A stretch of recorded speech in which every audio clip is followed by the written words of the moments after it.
AI has been one of the most talked about subjects in design this year as image generation tools like DALL-E and Midjourny were released. In this video, I want to show you how top designers are already using these new technologies commercially on real-world projects. Generative design has actually been around for a while. In 2017, Ogilvy and Mather Italia produced the Nutella Unica project, creating an algorithm which outputted 7 million unique versions of the packaging. Italian shoppers snapped up these one-of-a-kind jars in just 1 month. And whilst this is a brilliant example of robots doing what humans can't, at least not quickly enough, it's not artificial intelligence, machine learning. The new tools can do more than create patterns based on predefined parameters. They can actually fill in the blanks, they can figure out how to get there, they can interpret the brief, and in theory they can learn themselves and get better at producing these results. The first example from 2022 that I'd like to show you is this brand identity from the well-known New York-based studio and Walsh. And this is for a client named Isodope, who is a Brazilian model who has taken upon herself to become the world's first nuclear energy influencer, which I've got to say is about the strangest client and brief that I've ever heard of. But what and Walsh have done is used AI in the creation of assets for this brand identity. Now, let's have a look at the design first, and this identity from a brand point of view. And this kind of imagery, we see a lot of things that are in space. We hear it's the online persona of this Brazilian model, Isabel. And we can see that she's placed in these non-traditional areas and landscapes. These are not supposed to be naturalistic. You floating on an orb in the middle of deep space, and we've got this RGB color scheme. We've got these grids. It's very much a retro vision of the future. Evokes things like maybe the film Tron, early computer graphics with the RGB screen, with the grid, the space, these sort of gradients and 3D shapes that we see. And it gives a whole look and a whole world, and great brand identities do that. They create a world and then ask what belongs within that, what fits within that space. So we feel like we're looking at the same thing. We're transported into that place. And this, obviously, she's trying to add some interest to this whole conversation, which is maybe quite a dry conversation, energy production for a lot of people, but she's trying to bring some interest to it and engage a new generation, particularly with the arguments. And she actually presents a really good TED talk, which is worth checking out, where she shows a little bit of her work, and you should have a look at her videos and see this approach and the effectiveness of it. It's an interesting case study in social media. So this RGB color scheme is throughout. We've got some other imagery that tends to come in here, and we can see with the type choices that they've made, we have this monospace font which gives that technical early graphical feel, and then we have this big headline face which is a condensed bold face, works really well on social media, grabs the attention. You can squeeze more into those small areas of social graphics. And then also Monument Grotesque, which is just a kind of a default looking utilitarian sans that will really do the job of legibility for longer areas. So good rationale behind the type choices. And they mention here that because of this interest in future technologies, they want to embody that idea within the branding, so it has some integrity to the creative. And they decided to enlist the help of artificial intelligence, DALL-E, to create imagery, iconography and typography in the branding. So clearly this is a human designed font by a type designer, but we can see in some of the imagery that's coming in, like maybe here this sphere that has these rings around it, and then on some of these posters like these swooshes that appear in front and behind of the model, and these grids and such, and maybe some of the just the compositions and such. I'm not sure how far they've gone into that. It's not completely clear on this case study, but these strange, like it's almost like a shrink or a plastic wrap on the face. There's different sort of mock-ups. That's something that they've employed. It make a bit more original, different from the mock-ups that everybody's using. And they mentioned specifically with these stickers here, you can see these 3D glowing style stickers. That's a really useful little tool for social media, being able to add these in things to give it that consistent identity and add some visual interest to it. And they mention here that with the help of AI, they created these hologram illustrations that they call them, that they use as stickers. I would have thought these things have been manually refined, and the same when it comes to these compositions. But perhaps, you know, generating some of these backgrounds, some of these strange worlds that look like other planets, adding this hologram in to this animation, and these sort of, you know, unusual mock-ups, this long bendy phone, so they can see more of the different iterations of Instagram posts. Mock-up here shows this strong word mark.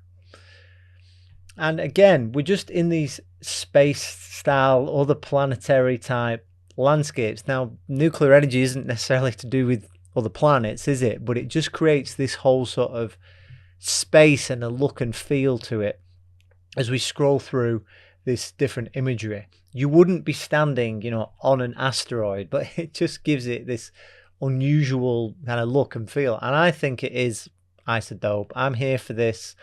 I definitely think, yeah, it's a trendy thing, but you can see how that's important in this case, because it's about making TikToks today, engaging that new generation and bringing the message just in such an unexpected way. And predictability is the biggest barrier to communication. So being able to arrest that and garner people's attention is a really important thing. And I feel like the branding really supports that.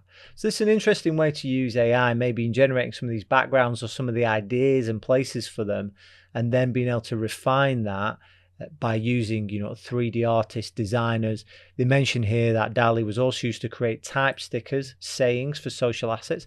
So perhaps here where it says ASMR or now, you can see there's repeated symbols that form the strokes of the characters. So being able to generate these things quickly would be a really useful tool.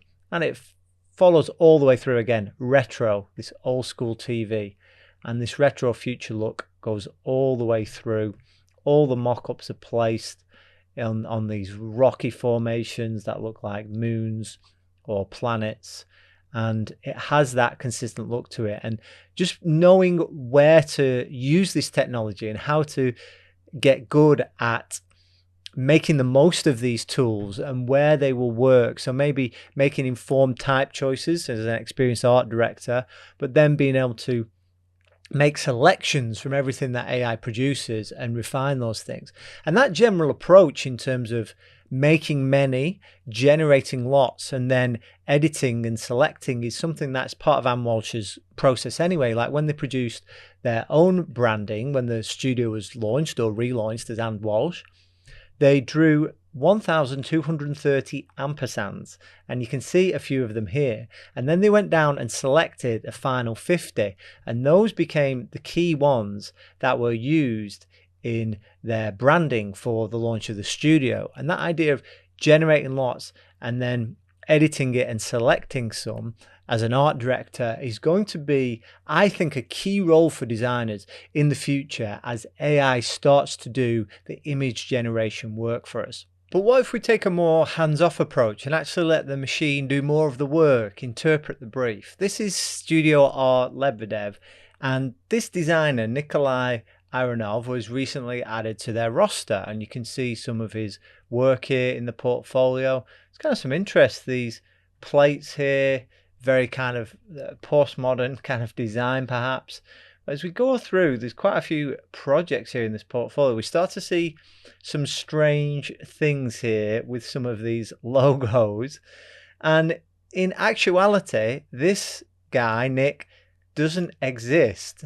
This is actually fully AI generated projects and have been working with real clients on these projects. This apparently is for a logo for a company that makes concrete floors. This beauty makes the mind go crazy and the heart moan with joy. Polished concrete shines like the best of diamonds. What do you think of this? It's just like truly bizarre. So not quite sure. Wow, these mad gradients and like super basic shapes. This kind of looks like, I don't know what this is belonging with, but this doesn't look like a flooring company to me. It looks like some kind of youth movement, you know, this deliberately sort of anti-design, you know, aesthetic that's been trendy over the last couple of years. They've definitely nailed that, but, you know, kind of bizarre. So perhaps we're not quite at the point with this particular AI anyway, where it can leave the whole thing to them. So perhaps it's a case of managing the process, leading the process, and leveraging these tools at the right time. And indeed, as designers, that's what we always want to be doing.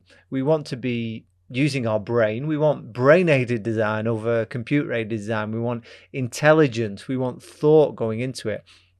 And a leading designer has actually created an article where it's shown us the entire branding and packaging creation process led by them, but then leveraging AI intelligently at each individual stage. I'll link to this article by Richard Turley on It's Nice That down in the description of this video. And what he's done here is a process for creating a new soft drinks brand. So instead of just saying design a drink can packaging, they've actually led the process. So first of all, they just did some logo tests for Soda Pop logo, and they've used different tools along the way. This time it was Glid 3. So this just gave them some impression of what the AI might generate, might do with this kind of thing, to give them some references. Then next of all, they look at some packaging, and they've put in some prompts here, cyberpunk, and you can see the sort of things that the AI is chucking out to begin with. All kinds of different directions, nothing pretty definitive yet. And that's one of the benefits of AI. It doesn't just go with the first idea. So then they wanted to look at a bit of a history. So they wanted to look at Soda Pop through the ages. So they created a little bit of things here with the menus, and these characters have come in and customers. So it didn't generate much at this point. Then they used AI writing tools to generate all these different kind of buzzwords and associated words like you might do in the naming process. And that's where they came towards, and they've got this Fizuy Lub becomes the brand name, and this here gives us some of the imagery that is generated from these words as a prompt. And again, so many different directions. Okay, so next of all, a logo. So they put these words into the AI, Fizuy Lub, and using logo examples in the visual prompts to try and narrow down the options. And it's generated again lots of different directions here. Lots of these are in all caps, but there's all kinds of different things that are being generated, different colors, different type. But this here is getting towards something like what they end up with. So next of all, what they did is they actually briefed Commercial Type, who, if you don't know, are one of the leading type foundries in the world, to actually create the word mark based on the prompts. So they sent them these AI findings, and then they just gave them this brief, make it chunky. And then you see these first sort of experiments, the drawings that were sent back from Commercial Type to the creative director for them to look at. There's some of the prompts here, and then that's what they sort of create in response. So at this stage, we still need a human hand to have that sort of precision when it comes to lettering and all the vagaries about how characters are drawn and how they should be kerned in this situation. Human expertise is necessary today in 2022. When are you watching this video? Is it 2040? Tell me in the comments what things are like now. So this is what they chose as the final logo, very similar to the AI one, but then drawn out by a commercial type to a proper standard. So then they started to look at the can design. So here they picked out some of the options that they'd found earlier, and they'd be looking at these colourful tongues and bubbles, and they started to push it towards this direction and use these prompts to see what's generated. Some of this is kind of gross looking, some of these tongues, but very colourful, the bubbles idea, and something is coming through here. And then they kind of put this together. But what they did again at this point is pass it to a skilled operator. So based on these outputs of the AI and the logo, which has been drawn by a proper type foundry, this 3D artist here, Yeon Kim, has used these as inspiration for can design, uniting the logo and background, and then able to put this together on this prototype can. And they've actually used this imagery to go to investors and say, we want to create this new soft drink. And the ideas that were generated were perhaps things that they wouldn't have found without benefiting from the AI tools that they used at each stage of the process. And the humans then edited, refined, made selections, and then were able to carry out the finesse to the final designs. It's necessary to know the tools of your trade, and in design that will continue to evolve. So I encourage you to explore the possibilities here, but remember that it's your creativity, your taste, your empathy that makes you valuable as a designer. Until next time, happy designing.